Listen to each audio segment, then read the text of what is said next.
Sa detalye ng ating mga balita, napanatili ng severe tropical storm Verbena.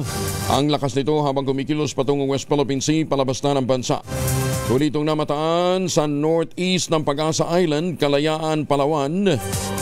Taglay pa rin ang lakas na hangin 75 km bawat oras malapit sa gitna. Ang pagbugso umabot naman ng 115 km bawat oras. Kumikilos ito ng pa-westward sa bilis na 15 km bawat oras.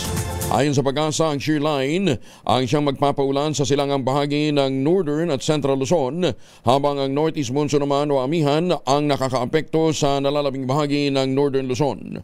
Asahan naman ang maulang panahon sa mga lalawigan ng Batanes, Cagayan, Apayao, Abra, Ilocos Norte, Ilocos Sur, Zambales, Bataan, Lubang Island at Palawan, epekto naman ng Bagyong Verbena at ng shear line. Uulanin din ang Ilocos Region at Batanes dahil naman sa Northeast Monsoon o amihan, easterlies ang makakaapekto sa Quezon at Camarines Norte. Kasama na natin si Lori de la Cruz ng Pag-asa. Ma'am Lori, good morning. Good morning sa lahat pa po sa ating mga tagapakinig.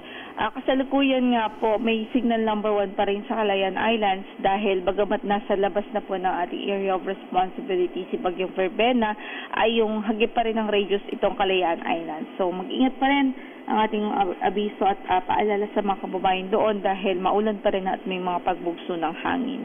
Samantala sa natitirang bahagi ng Palawan ay maulap din na papawarin at may mga pag-ulan pa rin dahil sa taraf o buntot ni Tropical Cyclone Verbena o yung dating si Verbena na ngayon ay may international name si Koto. At dahil din sa shear line, magiging maulan din sa Apayao, Kalinga, Mountain Province, Ifugao, Mainland, Cagayan at Isabela. Mag-ingat po ang ating mga kababayan sa mga pag-ulan at pagbaha. Gayon din sa Ilocos Region at natitirang bahagi pa ng Northern Luzon ay may mga pag-ulan dahil sa amihan, habang easterlies naman na nagpapaulan sa Aurora at Quezon. But for Metro Manila at natitirang bahagi ng bansa ay generally fair weather naman ang mararanasang panahon sa araw na ito. Meron tayong gale warning na nakataas ngayon sa Batanes, Babuin Islands, Cagayan, Ilocos Norte, Ilocos Sur, Pangasinan at maging sa Calayan Islands. So patuloy nating pinag-iingat ang ating mga kababayan doon.